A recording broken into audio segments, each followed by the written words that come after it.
Hello and welcome to the Mrs. V Shift Stories. Very excited tonight because I have my dear friend Hyam Elliott, who's a business growth strategist. Welcome. Great to be here again, Scarlett. And we're going to be asking you those 7 questions. They're a bit different to last time we did it, so we'll get going. Firstly, I'd like to know your story. It was interesting because I was reading an article from the Institute of Company Directors today, and it was saying that one of the new fads for directors and leadership for the future is going to be humility. And I like to think I'm a very humble person. And in fact, I have been criticised at times for being too humble. And it was a concept I didn't really understand, because for me, I don't actually think you can ever be too humble, because to me that's when you listen and you learn and you grow. So it was an anathema to me to think that, well, is there any such thing as being too humble? But I was told there was. My personal email address is just Julie, because I just think I'm here, I'm me, I'm just trying to make a difference and do the best that I can, and I want to give others a hand up and a help along the way. So I don't want to live my life scrambling over others to get to where I want to get to. I want to give other people a hand up along the way, and I think that's come from my upbringing. I was a child from the western suburbs of Sydney. My parents, whilst they provided well for us, worked hard and struggled hard, and my mother sometimes did 2 or 3 jobs on top of my father's work and study to provide what they provided for the family. And I was the first one from the family to go to tertiary education, which was a massive thing for the family, but it really set the tone of what I would do and what I would go. And because I've been described as a bit of a school prefect type, but which is definitely true. It's funny now that I know you. It's got the both sides. There's the fun, got the very professional side. So that is definitely true. But one of the things that gave me in my life was when an expectation was set for me, I went along with it. Whereas my brother, who I love dearly, is quite different. He's rebellious. So if there's an expectation, he will do the opposite. Whereas I'm generally a more compliant type. So is he the younger brother? He's the younger one. So I am your atypical A-type personality, eldest child, Leo, the whole disaster. Yes, got it. And I've got the worst traits of all of those things. Wow, so you came through and you really just stood out from the rest of the family. They didn't expect that from you and where you've done so far. So just tell a little bit about what you have done so they know. So I went into chartered accounting after my Bachelor of Economics degree at Sydney Uni. I went into chartered accounting at KPMG and had 12 amazing years there, and still have a lot of great comrades and friends from that period. So that was very special. But then I had to make a decision about, well, what next? So I decided to go into banking because, obviously with my accounting, I've got the financial skills and numbers, so I can look at a page of numbers and they talk to me. I can't always remember someone's name, but a page of numbers the trends and patterns will just pop out at me. So I thought, well, how do I use that skill? But I love people as well, so I love interacting with people and helping people and mixing people. So I do believe a bit like you do in fate, that the right opportunities come along at the right time, or we meet the right people in our lives at the right time. And so when I was thinking about, well, what next, an opportunity came up to join the National Australia Bank in the business banking area, because they were looking for chartered accountants to become business bankers. So I got the job. I went on to and I loved business banking because it was this great marriage of staff that you were managing, but clients that you were making a difference for, but also you're obviously using your numerical skills to assess their capacity to repay loans, etc., and make a difference for them. So I went on to be lots of senior roles in NAB, the first woman to run a business banking centre. Then I went to Melbourne for 6 years. I was the head of sales for the global payments business, which is all that FPOS, BPay and all that spooky electronically zap money places kind of stuff, which was really interesting. Then I did senior roles in wealth management business at NAB, and then I went across to Westpac and BT and did the same kind of roles there. And then I ran part of the retail bank for Westpac as well. And then that culminated me in being a female CEO, the second only female CEO of a bank, sadly, in Australia, the Bank of Sydney. So I was CEO of that for 3 years and grew it exponentially, along with a great team that I had working with me. I'm very privileged to have working with me at that time. And then since then, in the last 2 years, I've been doing consulting, business growth strategies, but also I now sit on 4 boards and do speaking and conference engagements as well. So have a very full and varied and interesting, exciting life. You do indeed. I mean, it's been amazing since I've known you just to watch that, you know, that growth and that evolvement, because one thing about Julie is that she's a real advocate for helping women have financial literacy and to feel empowered that you can make decisions yourself around your finances. Absolutely. But I like to come across as real and approachable as part of that. That's really important to me. She is very much so, because it's a very not my subject, so I feel very safe with you. What's your best advice that you've ever received? So one of the things I didn't mention in that career recap I just gave was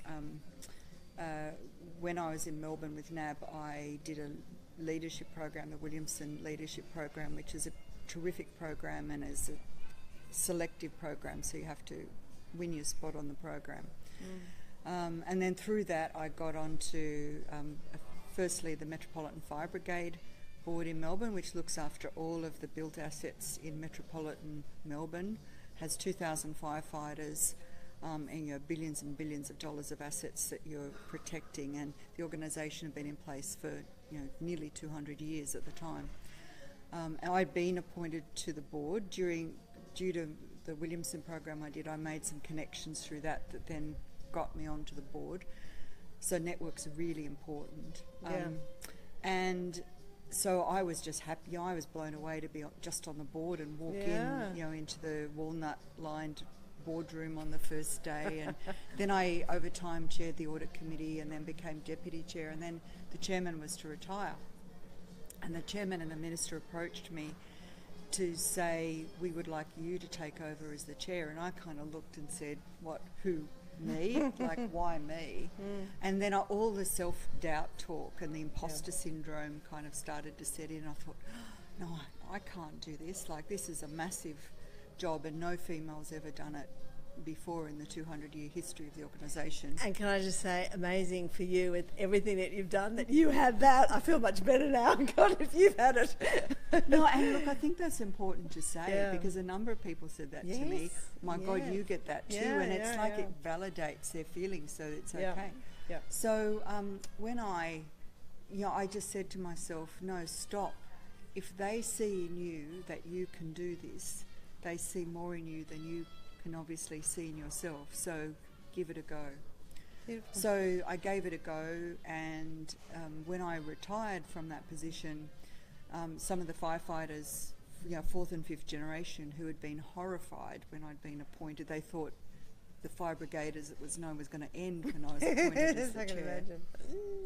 And they voiced that too, but that's fine. I'd rather people say what they're thinking than just think it.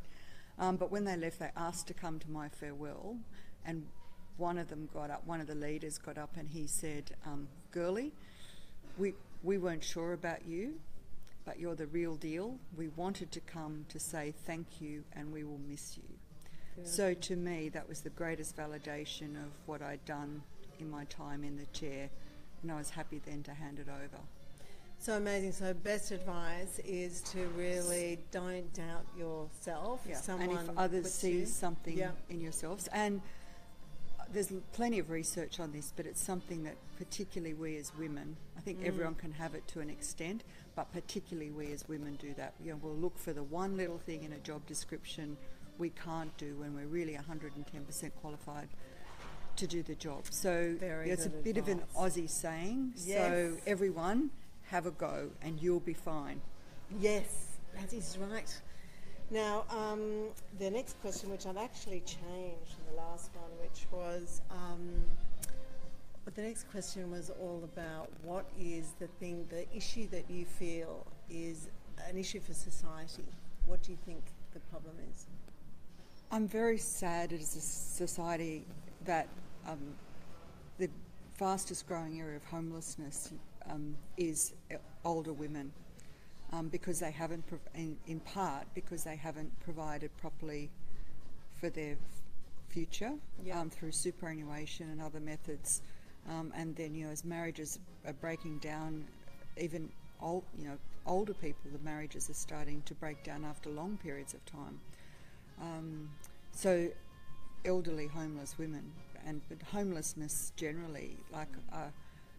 I remember the first time I went to London and I was really sad to see all these people sleeping under Waterloo Bridge, and I was very proud of the fact that, well, that doesn't happen back home, that doesn't happen in Australia, but now it does.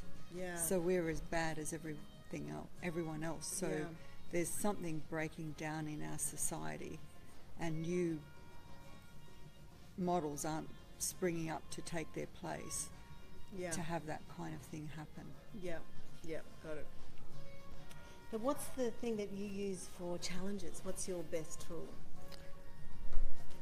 For me, it's, as I said earlier, about just being able to harness my mind, and whenever that doubt and self-talk and negativity comes in, I just can see my hand coming down and just saying, no, stop, and switch on positive mode. Great. And stop that self-doubt and self-talk. So think about how you might be able to do something, and the people you might need to put around you to complement what you think your gaps are in your skill set, because none of us can do everything. No, I love that. To be successful. Love that. Speaking of success, so what do you think for you is the catalyst for your success? Like, was there a moment that it actually shifted everything, or something happened?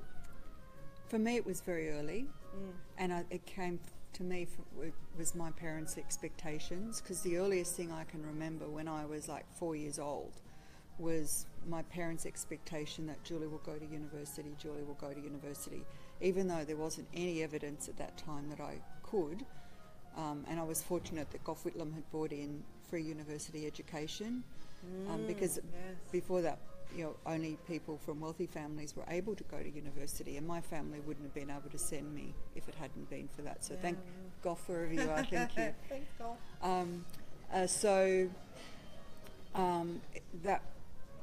That expectation and there was no evidence that could be the case, but that was the expectation.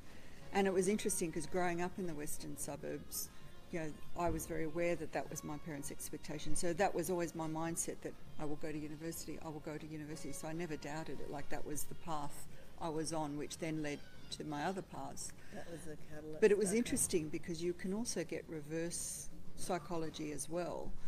Because I did notice a number of my friends, it was almost like a reverse snobbery. Their parents said, oh, we're just from the western suburbs, you're not going to university. So I witnessed, some of my friends that could have gone to university didn't, because it wasn't their parents' expectation for them. Right, isn't that interesting? So it was almost that reverse psychology. But isn't that quite Australian? There's something around that fear around success. Or, I don't know, I was just talking about it today, that I just felt that there is a real, whereas America, if someone went to college there, it doesn't matter what background you got, support it. Unless you have someone who's quite negative. But I can understand in Australia, I think it's quite prevalent. Well, back in that day, from the western suburbs of Sydney, it was almost like, as I said, a reverse snobbery, that, that's not for us kind of thing. As opposed to me, I was fortunate enough to have my parents thank and goodness. that aspiration. But then my personality was because I'm the school prefect type, I went with that aspiration as opposed to my brother who rebelled. So I think it's important to know the personality of your children, to know which way they're going to go. go. It's like so good as I was a party girl, so my son wasn't. I think that's how it was like the opposite. I'm saying. Teach me something I don't know, which might be hard in regards to finance and that side of things. Something that's really very exciting, and I'm actually going to be talking about later in the week, is I mentioned earlier about payments business and being able to zap money around, and with all of those things, like all of our infrastructure, they need progressing and changing, and the world's changing so quickly, and expectations of immediacy and when things are done is changing. So Australia, to keep up with that in the payment space, so the ability to transfer money really rapidly, so rather than some stuff taking 2 or 3 days to get between certain banks. In January we launched a new payments platform. There's going to be several phases of it, but it will ultimately make Australia globally competitive in the transferring and transmission of money space, which is something we need to do to keep competitive, but we'll zap money around very quickly. So the first phase was impacting consumers, but there'll be several other phases that will come in the next couple of years that will make the movement of money a lot faster. Wow. So it will mean that you really will have to get those banking details right when you transfer the money, because it will just happen immediately. So you won't have the 24 hours to ring your bank and say, hey, look, I got a digit wrong, can you get that money back for me?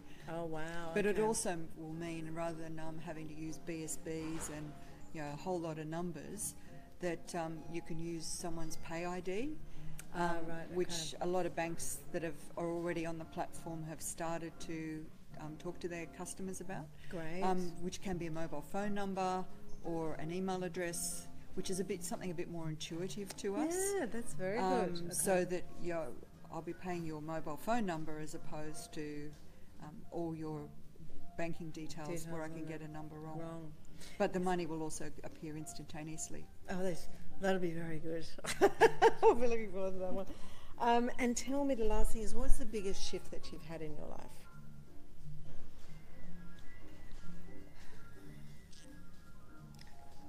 I think a very big shift for me was,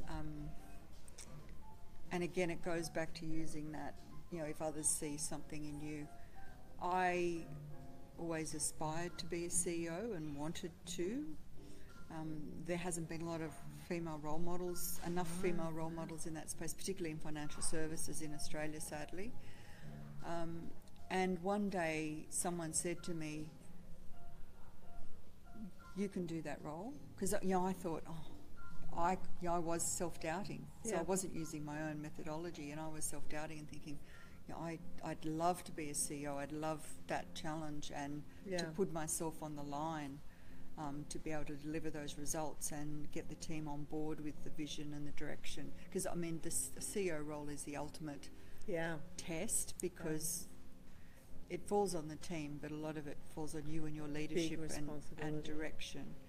So it's the ultimate test. But so I was doubting myself, and someone else saw in me, you can absolutely do that. Like, I know a lot of other CEOs, and you're equally as good as any of them.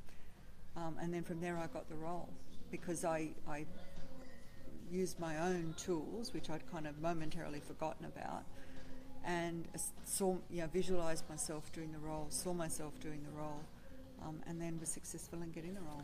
I love that. I love it. And I think we all forget, because I know we've been through that time of, with the manifesting and the vision, but we forget that it actually works. And I did have a conversation today with someone again about that, who was always going, when she was going through a hard time, was people would ask how she was, and she'd go, oh, terrible. And then she decided not to do that anymore. And she started going, it's great. It wasn't, but everything turned around really fast. So I think... Well, they say fake it till you make it. Fake it till you make it, that's right. Fantastic, thank you so much. It's always a pleasure, Scarlett. Always an interesting, incredible conversational journey. And we're looking forward to watching all your adventures and what you're doing, and you're going to be out there a lot more sharing your wonderful advice and help with women. Thank you. We'll see you next week. I've got the lovely Tracy Spicer at her house next week. So join me next Tuesday at 8 p.m. Have a great week, and over from us. Bye. Bye.